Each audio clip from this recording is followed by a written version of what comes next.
Hello सभी को। This is step up health और आज का जो वीडियो होने वाला है वो एसटीडी सीरीज़ का एक वीडियो होने वाला है। और इसमें जो हम कवर करने वाले हैं वो है हर्पीस। तो हर्पीस आपको पता ही है is a sexually transmitted disease और इसका जो कंटेजियसनेस है ये बहुत ज़्यादा है, ये बहुत ज़्यादा अमाउंट में फैला हुआ है through out the world. Even ऐसी अभी स्थिति है दैट 2 आउट ऑफ 3 पर्सन को हर्पीस है हर जगह वर्ल्ड वाइड। तो ये इसके स्टैट्स हैं। तो इस वीडियो में हम डिस्कस करने वाले हैं दैट व्हाट इज़ हर्पीस, इसके स्टेजेस क्या हैं, इसके टाइप्स क्या हैं और फिर इसके सिम्टम्स हम डिस्कस कर लेंगे, इसके ट्रीटमेंट के बारे में बात कर लेंगे एंड ऑल्सो हम बात कर लेंगे कि होम रेमेडीज़ क्या है, हर्पीस को घर पे कैसे ठीक किया जा सकता है। तो हर्पीस जो है is an infection which is caused by herpes simplex virus. तो ये जो हर्पीस सिम्प्लेक्स वायरस होता है ये आपकी बॉडी में चले जाता है थ्रू कट्स। अगर आपकी बॉडी में कट्स हैं तो हो सकता है ये वायरस अंदर चले आए और हो सकता है कि जो म्यूकस के नोड्यूल्स हैं जो आपकी बॉडी में खुले हुए हैं, जो भी म्यूकस जहाँ हैं जैसे कि नोज़ एंड माउथ, कभी कभी तो यहाँ से भी आपकी बॉडी के अंदर जा सकता है ये वायरस। तो जो ये वायरस है वो दो तरह का होता है, that is HSV1 and HSV2। जो HSV1 है ये बहुत ज़्यादा लोगों को होता है, लोगों को पता भी नहीं होता है that they are suffering from HSV1 herpes, but ये होता है लोगों को। तो HSV1 को कहते हैं ओरल हर्पिस और ये जो होता है इसमें आपको सोर थ्रोट हो सकता है और एक कफ जैसा लग सकता है आपको कभी कभी। So that is HSV1। और HSV2 इज सीरियस। HSV2 में होता यह है कि ये होता है जेनिटल हर्पिस और जो दूसरे साइंस है जो आगे डिस्कस करूंगा मैं, ये सारे साइंस और सिम्टम्स आने लगते हैं, दैट इज डेंजरस। तो अब सीधे चल देते हैं कॉजेस की तरफ। क्या आप सेट ऑफ एक्टिविटीज़ करते हैं जिसके कारण HSV1 हो जाता है और क्या वो एक्टिविटीज़ हैं जिनके कारण HSV2 हो जाता है। तो HSV1 में जो कॉजेज आ जाते हैं उनमें जो पहला है वो है ईटिंग फ्रॉम सेम यूटेंसिल्स। अगर आप आपके यूटेंसिल्स अच्छे से क्लीन नहीं करते या फिर सिर्फ आप पानी से क्लीन कर देते हैं, हो सकता है कोई करता हो, और एक ही यूटेंसिल बार बार यूज़ करते हैं जो प्लास्टिक के हो, तो ये सारी चीज़ें कॉज कर सकती है HSV1। सेकेंडली जो आ जाता है वो है sharing lip balm and lipsticks. जो लड़कियां होती हैं वो लिप बाम और लिपस्टिक्स जनरली शेयर करती हैं मुझे लगता है। और इस चीज़ से होता ये है कि अगर किसी एक को HSV1 के वायरस हैं तो वो दूसरे पे चले जाते हैं बिकॉज इट्स हाईली कंटेजियस और आपका जो लिप्स रहते हैं वो म्यूकस के पास होते हैं। सो दैट्स वाई कि आपको HSV1 इफेक्ट कर देता है। सेकेंडली हम चल लेते हैं अब जो HSV2 जो है उसके कॉजेस क्या होते हैं। तो जो HSV2 के कॉज है, जो मेन कॉज है वो यही है कि अनप्रोटेक्टेड सेक्स। और तो ये जो आ जाता है यही एक मेन कॉज है। पर अनप्रोटेक्टेड सेक्स के बावजूद भी कई फैक्टर्स हैं जो इस पे इफेक्ट करते हैं, जो मैं सारे डिस्कस कर लेता हूँ। पहला जो फैक्टर आ जाता है कि यू आर अ फीमेल। अगर आप फीमेल हैं तो you are more prone for having herpes. Herpes virus है जो आप पे ज़्यादा इफेक्ट करेगा।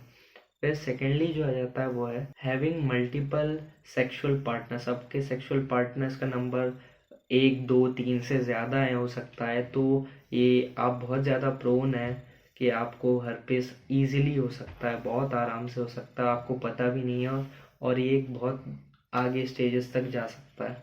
फिर थर्डली आ जाता है कि आप इंट्रोड्यूस हो जाते हो सेक्स से at a very younger age. If you execute intercourse at a very younger age तो आपको ये होने के बहुत ज़्यादा चांसेस हो जाते हैं।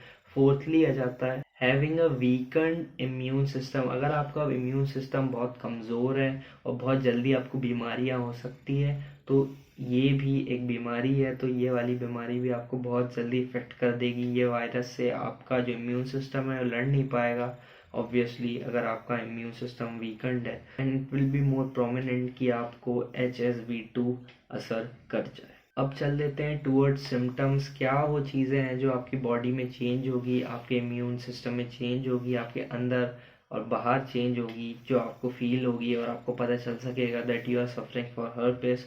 और फिर आप एक प्रॉपर कंसल्टेशन ले पाएंगे। तो पहला जो सिम्टम आ जाता है दैट इज ब्लिस्टरिंग। तो ब्लिस्टर्स हो सकते हैं आपको आपके माउथ पे और जेनिटल्स पे, जो बहुत इजीली स्पॉट कर सकते हैं, आप दिख जाएंगे आपको।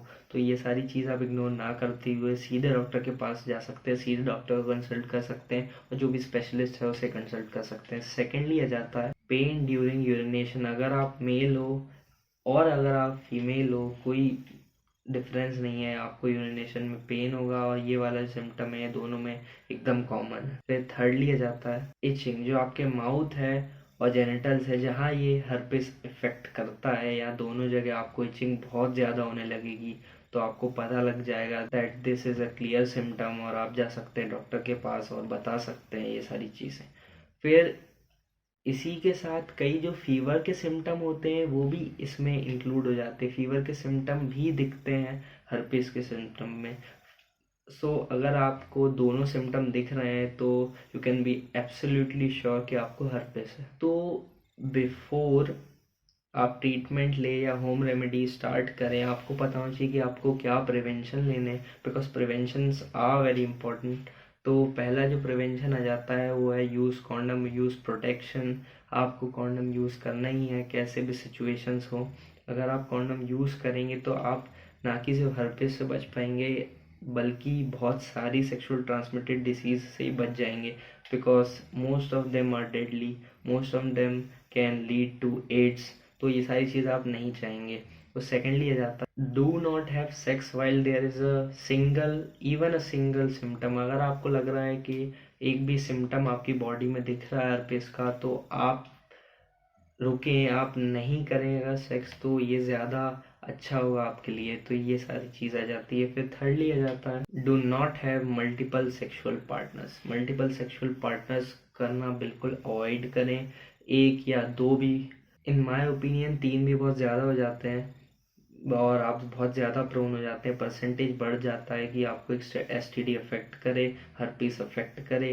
तो आप अवॉइड करें कि आपके मल्टीपल सेक्सुअल पार्टनर हो। कुछ टाइम के लिए अगर हो सके तो उसको एकदम कम कर दे, एकदम श्रिंक कर दे, कट ऑफ कर दे। उसके बाद चल लेते हैं होम रेमेडीज़ की तरफ। हर्पीस एक ऐसी एसटीडी है जिसे होम रेमेडीज़ से भी क्योर किया जा सकता है। तो ये सारी चीज़, अगर आपका जो हर्पीस है, जो साइंस है, जो सिम्टम्स है, वो इतने ज़्यादा प्रोमिनेंट नहीं है, इतने ज़्यादा अभी बड़े नहीं हैं, तो आप ये सारी चीज़ें यूज़ करें और हो सकता है आपको ट्रीटमेंट की ज़रूरत ही ना पड़े। Taking bath in salt water. आप नहाने से पहले जो पानी है उसमें नमक डाल सकते हैं, जिससे कई सारे सिम्टम्स जो हैं हर्पिस के, उससे आपको रिलीफ मिल जाएगा।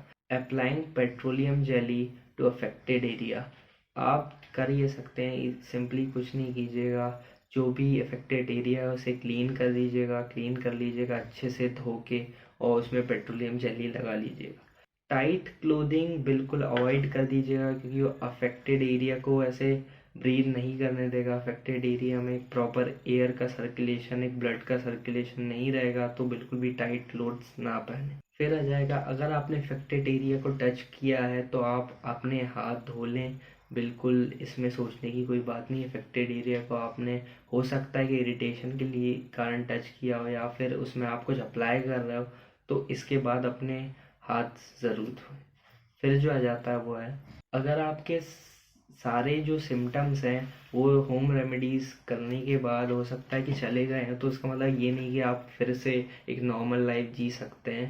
इसका मतलब ये है कि आपको थोड़ा सा और होल्ड बैक करना है, थोड़े दिन और रुकना है। फिर हो सकता है आप धीरे धीरे एक हेल्दी सेक्सुअल लाइफ जी सकें, बट थोड़ी देर तक के लिए आपको रिफ्रेन करना पड़ेगा, सारी चीज़ें अवॉइड करनी पड़ेगी। फिर लास्टली चल देते हैं ट्रीटमेंट की तरफ। ट्रीटमेंट जो है, मैं आपको सजेस्ट कर देता हूँ कि डॉक्टर के पास जाएं, स्पेशलिस्ट के पास जाएं। ये जो स्पेशलिस्ट हैं ये रिकमेंडेड है कि आप इनके पास जाएं बिल्कुल, और इनसे पूछें that this is my problem, these are my symptoms, और मुझे क्या करना चाहिए।